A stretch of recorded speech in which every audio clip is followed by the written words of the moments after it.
Okay, so this is my video about the first house, the rising sign, but I'm moreover going to talk about the experience of the first house in general, what it is, how we actually operate in it, what it means for our consciousness, just, making sense of the first house. All right, so the first house is not necessarily like the core self, but it is the closest thing to it in the birth chart. So I'm going to be pulling from a lot of different resources in this video. I'm going to be pulling from Carl Jung's perspective, Irving Goodman, I believe, or Goofman. I think I'm butchering that. Pulling from the spiritual laws of success, from Deepak Chopra.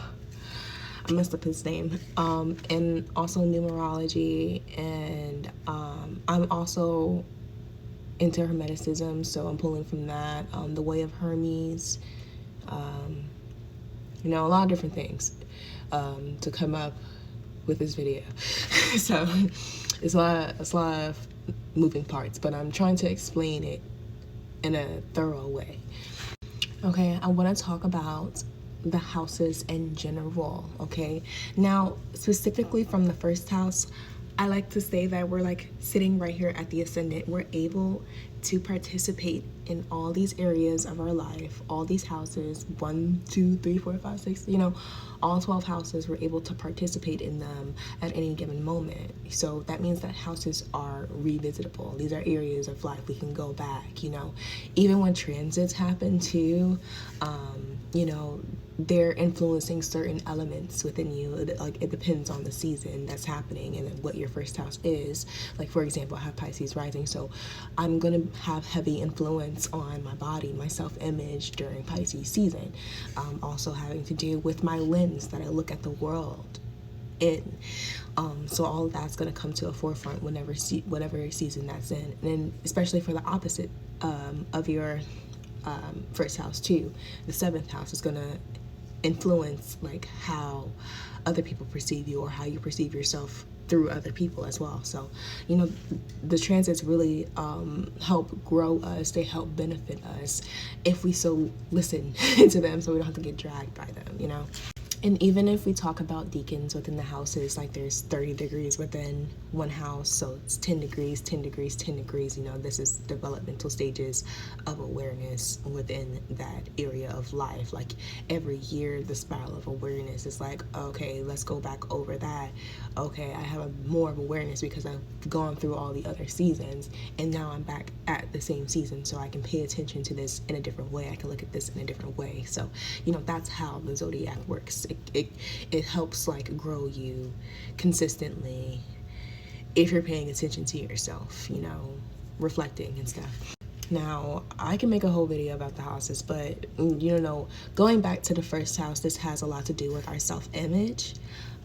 If we're talking about Carl Jung, because I'm literally doing an assignment right now in one of my college courses about interpersonal communication, and also communication with yourself, your own identity. Like, how are you seeing yourself in conversations, or how are other people seeing you in conversations? This is talking about the persona versus the shadow, which is the first house to the 7th house. Okay, and I also briefly explained in a couple of my videos how your presence is your protection in the spiritual world, in the spiritual realm, which is within you, your soul, how you interact with it through elements. Getting a relationship with your soul, but you can only do that through elements, through the 4 elements, and also through the 5th element, which is, the ether. So either way, with the transits, they help to the first house. Transits to the first house are really going to help build up that your presence, that relationship to yourself, your core self at that. This is like helping build that embodied presence. It's making me think of like 2 different ways of embodiment. Like, obviously embodiment of being who you are, embodying, your likes, your dislikes, boundaries that distinguish you from everybody else.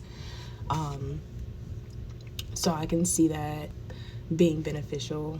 Or also it could be just keeping No, I think that's the only one. I was gonna say like looking through all the other houses and embodying those houses, like embodying yourself through those houses, but I feel like that's kind of obvious. But I feel like I should still say that. But yeah, and like you can also see the first house as like a camera angle lens too, like looking through all the houses and operating as yourself, like you're seeing them but through the attributes and the characteristics of your rising sign. And so with that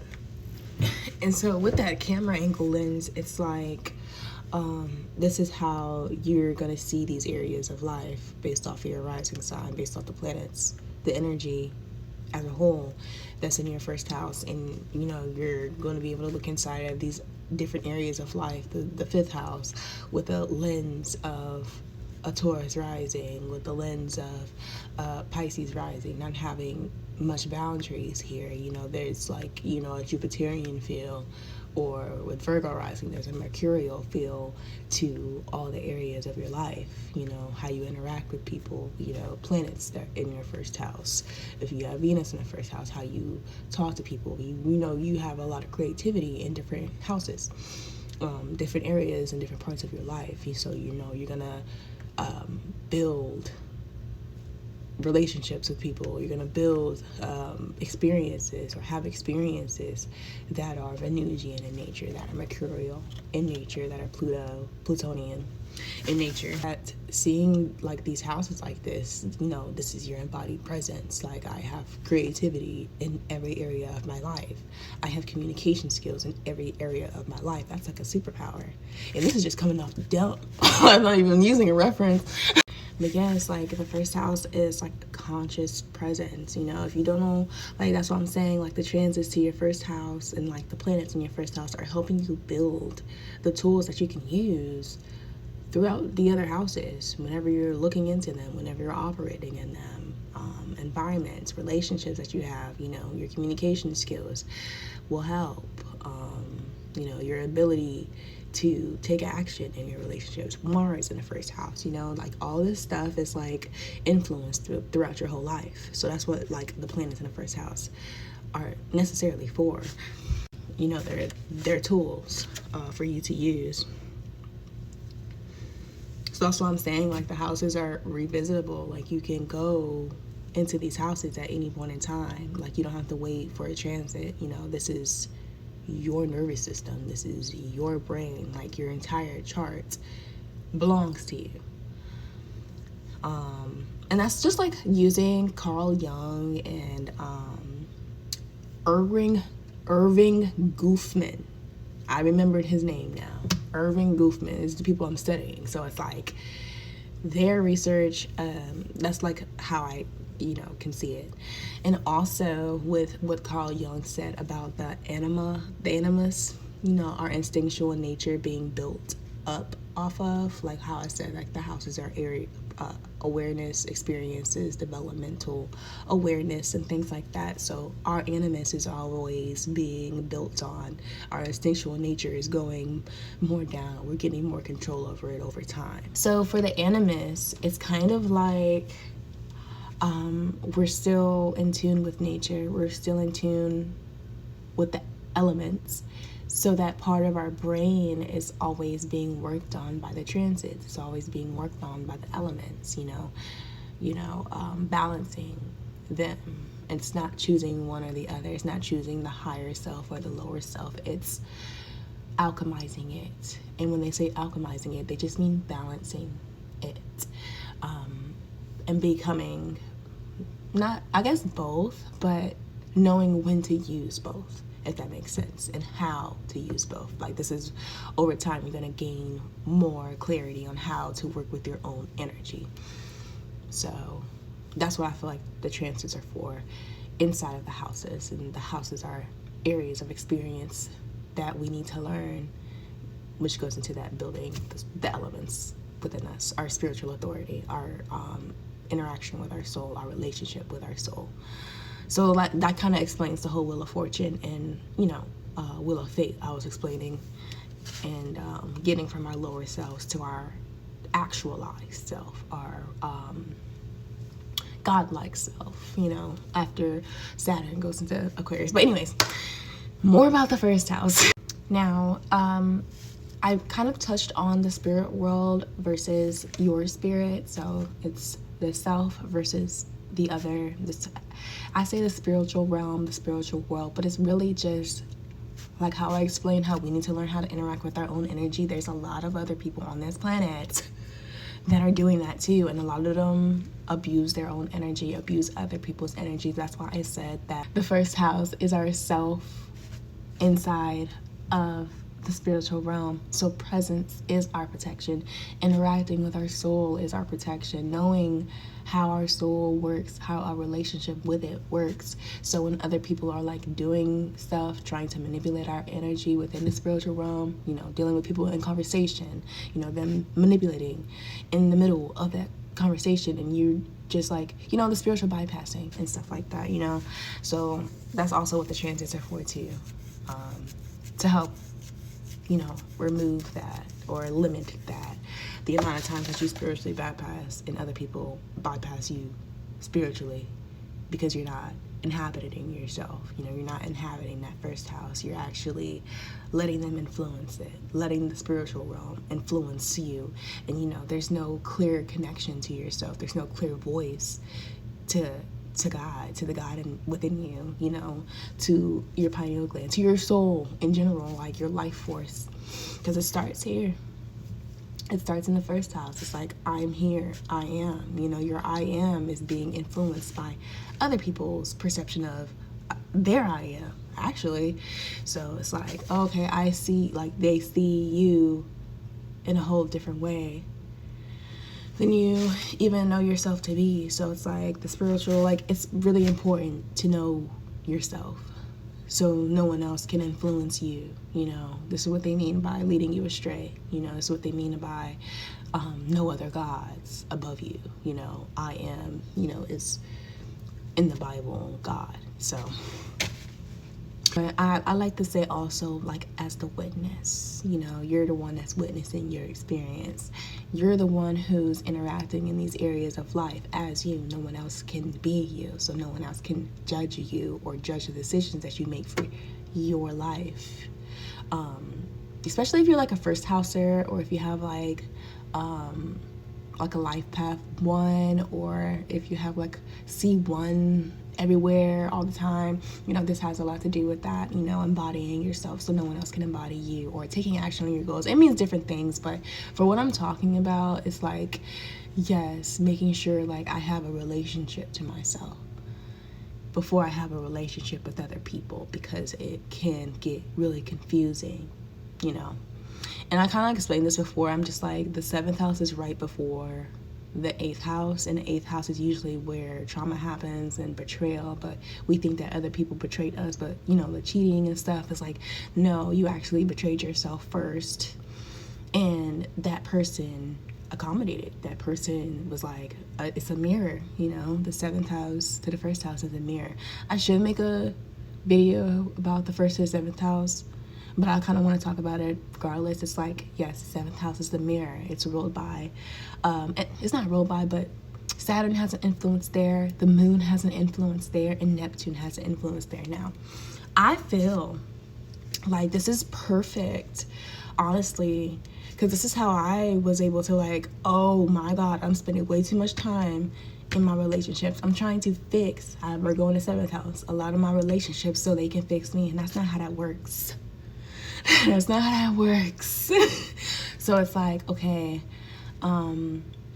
this person is showing me this about myself.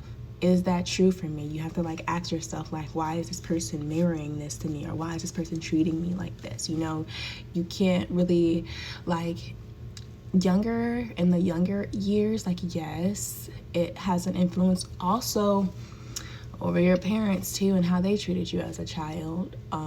You know, they reflected themselves through you. If you have like Neptune there, or if you have Pluto there, Chiron, like these wounds, you know, your parents can reflect those early in life and use you as their own mirror. So it can get confusing, honestly, but either way, when we get to the 8th house, it's like, okay, I don't like this person, they did me like this, you know, stuff like that. So, but the betrayal actually starts in the 7th house. Dare I say the 6th? Dare I say the 6th? But I really believe it's the 7th house, because it's like, this is who I am, and no one's matching it. Because it's like, also about Carl Jung. Have y'all seen like that mask, like that meme where it's like this and they're smiling, but behind they're like, you know, like crying and stuff? Like, that's what I mean. Like, it's a false you. Like, that's not, you're not happy, you know. There's nothing that you actually like about yourself. And that's not like, that's a starting point. Like, I hate when like people think of it as a bad thing. Like, you have somewhere to start for. Like, once you know where the leak is, now it's easier for you to figure out how to fix it. You got the map now. It's like, okay, so this is what it is. Now I can just work on this. You know, that's all about self-mastery. That's all that I'm talking about. It's like, not, you know, the self-hatred, like the not loving yourself. You know, all of that has to do with you just taking the time to participate in your reality, to participate with your soul, because it came here for something. You know, you have to listen to it. You have to, you know, really listen to yourself, so you don't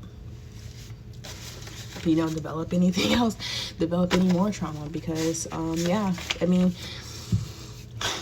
it's not easy, no. But this is like one way to really identify, okay, this is where I am in my life journey, you know, by looking at those shadows, by looking at the 7th house, by listening to what these people say to you. This is the identity negotiation. This is projection, all of that, you know, with that Neptunian energy. Like I said, in the 7th house, that Neptunian energy is like reflecting, like, this is not, you know, the disillusionment of who you thought you were.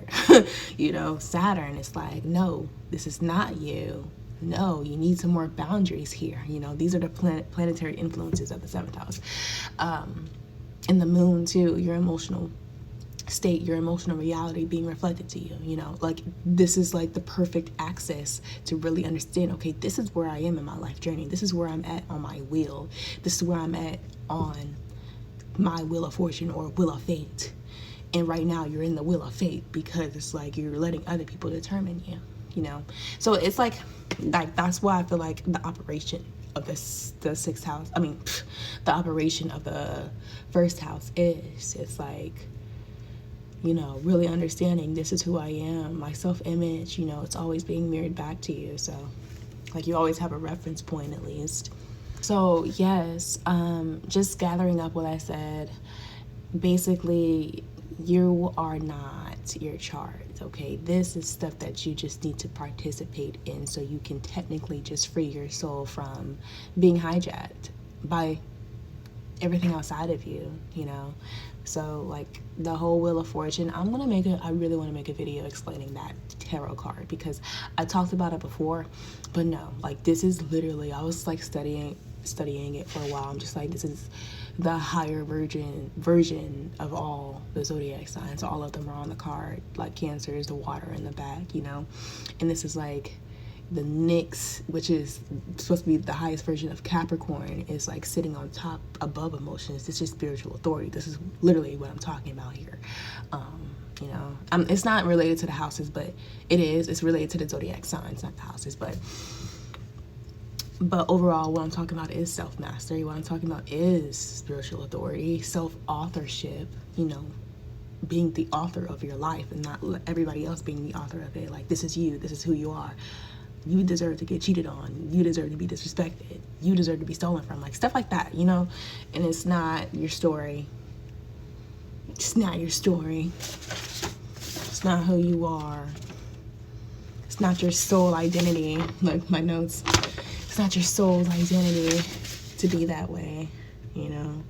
Oh yeah, the relationship to selfhood. Like, that's what I'm talking about. The relationship to yourself. And the development that you, like I've said, you know, your experience. You're the witness of it. You're the judge of your experience, you know? You're the one who's like, I've seen this all before. Yes. Perception, ego. I was kind of flipped. I think I'm gonna have like pictures on here anyway of it, but yeah. Couple notes. Oh my God, I have to put this up. Like, this is a really good one. Yes, it's talking about, well, it's talking about the Holy Spirit, the Son, the Father, body, soul, spirit. The Father. I feel like it has to do with Mercury and Saturn too, but that's just like, so much to talk about. Right here. Learning who we are and what our abilities are, how things work through trial, error, and the experience of our surroundings and personal feelings. So that's like the whole justice of what I'm like literally talking about. It's just our experience and how we see it and how we participate it based on what's going on in that first house. So that's what the first house is. Now if we get into the numerology of it, because we got into the planets, we got into the psychology, I guess the numerology, what one means, okay? The dimension 1. Like this is like when they say dimensions, it's just a point. It's like I'm here, and it can only go across. So that's what I'm saying. Like when you're younger, it's like your parents are the only thing that's like in relation to you, that's mirroring you back, or you don't even know that you're mirroring yourself to them either, because you're a child, you're a baby. So it's like you're only really adapting that side, and it can be shadowy traits, which is traits that don't belong to you. Like I said, the 7th house is a spiritual realm. It is a spiritual world, at least symbolic to it. I'll say that because everybody has something to say. It's symbolic to the spiritual realm because you're dealing with elements, and spirits are elemental. It's like you are getting reflected shadowy traits that don't necessarily belong to you or not what you came here for, So this is like the great work. This is like the whole Wheel of Fortune thing, the great work, which is you. You are your greatest priority. You are your greatest, I would say, creation, because you can develop a self-identity at any time. You can develop an ego, but just don't let it, there's the ego and then there's the core self. And the core self is the angle. It's like the camera lens I was talking about, or the camera angle, but your ego is the lens as well. So at least that's what I believe. And so with that reflection back to your parents, it's like, okay, this is who everyone told me I was supposed to be. They told me I was supposed to be a star NFL player. They told me I was supposed to be a lawyer. They told me I'm supposed to be all these things, and it's not how I feel. It's not what I want. You realize that the older you get, especially after the 5th house, which has to do with choice. So, you don't really have many choices, or at least it doesn't feel like you have many choices. I'll say that, especially if you, like, your world is small. That's what I'm trying to say. Your world is small, and it's not even your world, So, like, that whole point to the 7th house, like, that's what that is. It's like, this is all I know right now, So, like, that's the direction. But it's also an action. It's also the steps that you take.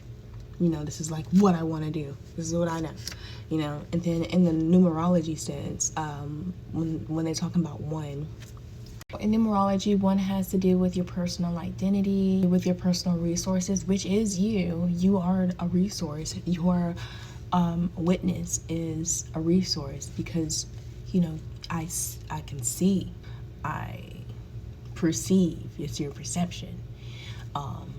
So it's like your perception is valuable because, you don't have the same exact experience as anyone. Nobody has the same exact birth chart as you. So your experience is extremely valuable because you can see what other people might not. You have a different perspective than the next person, There's like these intricate details that happen in your life that give you value because just like I've actually seen this before. I've lived this, so I know what I'm talking about. This is stuff like that.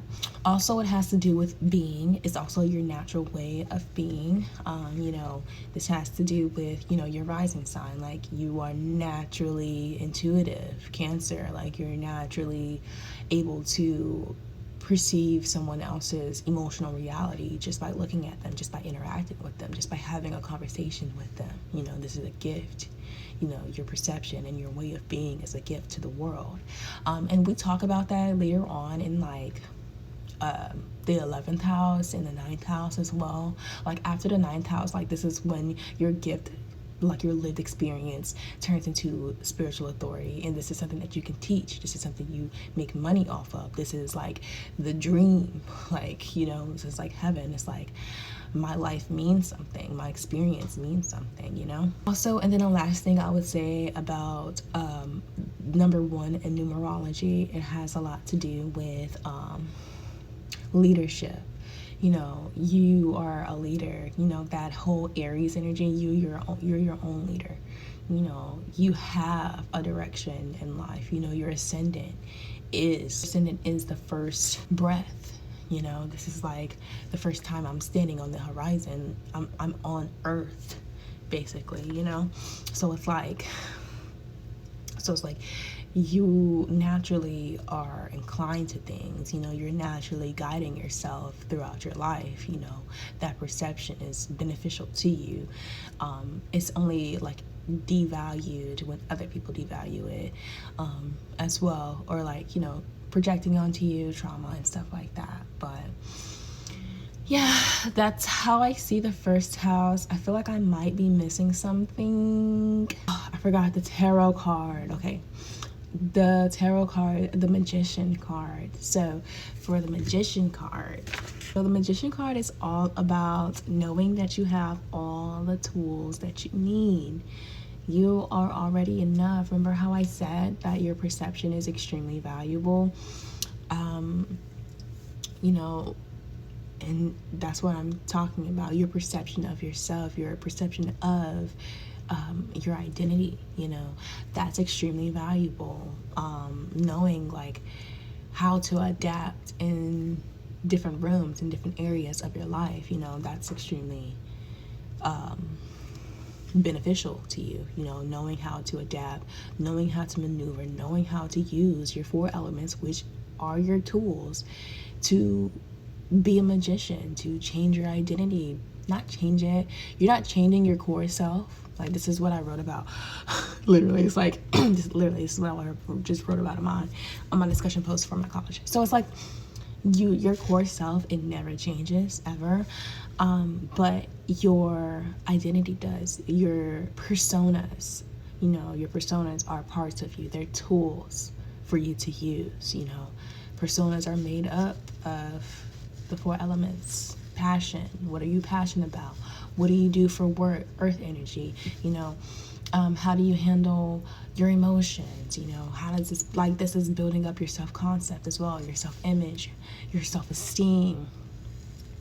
This is like really heavy. The Magician card is like knowing how to use the tools that you have been given, the nature's tools to elevate yourself, to grow, to evolve, in these different spaces. You can use a different identity in a different area of life to get yourself to where you need, or just to benefit your life path. And a lot of people use this not for good ways. Like, they're not using it for the best reasons, but that's like the Magician reverse, like you're doing like some crazy shit, like but the actual Magician card is like, yeah, you have the tools you need, you know what to do, so use your perception as that value. Use that perception to create a persona that people can actually see you as too, being able to express your gifts. So that's also the Magician card. But yes, so the first house is presence, and the Magician card is conscious use of your presence. So that's what I would say. But overall, the Magician card is honestly a great card, especially if you pull it in a tarot card deck or a spread. Sorry, it's like, yeah, you got this in the bag. Like, the Magician card has a lot to do with like you becoming aware of your ego and how you can use energy to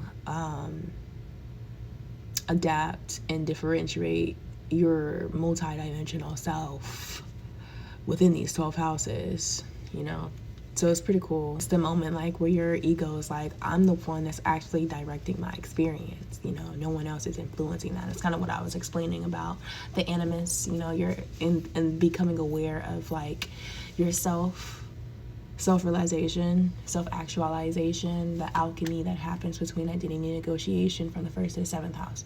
It's like, oh, I'm the one who's doing all this to myself. Like that's a realization I had when I was like, I was like, oh, so I'm wasting my own time. I'm like, oh, I'm spending my life, Yes, you're the director of your experience, nobody else. And that's what the Magician card is telling us. It's like, oh, okay, I can do this. This is the direction of your attention. This is a real choice now to like leave the spiritual world and come back into your soul and be like, okay, I actually do love being me. This is like the beginning of self-love.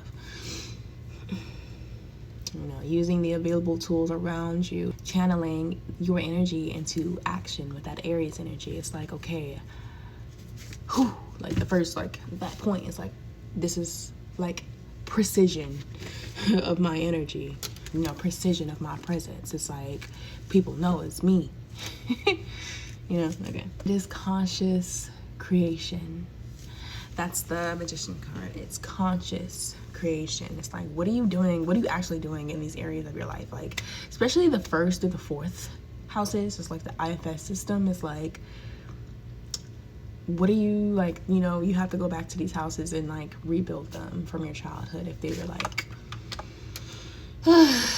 if your childhood was like not the best, like, parents projecting onto you, communication issues within your family unit. It's the stuff like that. And then being consciously aware of those. It's like, okay, I know what's going on here.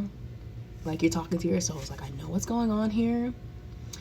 I know that I don't want to deal with this, and I know there's a better way. Becoming conscious of like what's going on in those IFS houses, and that's like hindering you from getting to the upper houses, 7, 8, 9, 10, 11, getting to your dreams, having that spiritual authority, having a lived experience that actually belongs to you, not having to always, just being conscious of yourself, conscious and aware of like who you are and what you stand for. If you don't stand for something, you're gonna fall for anything. That's like that identity negotiation thing I was saying. Okay. And then like the last thing I would say is the challenges of the Magician card, which is over identifying with ego or over identifying with that persona that probably isn't good for you or anyone around you. Just saying. And then also just observing yourself, being able to be like, this is what I was explaining earlier, knowing when to pay attention to what people are saying and like what you actually take from this and being honest with yourself about it. But that's like the 8th house stuff.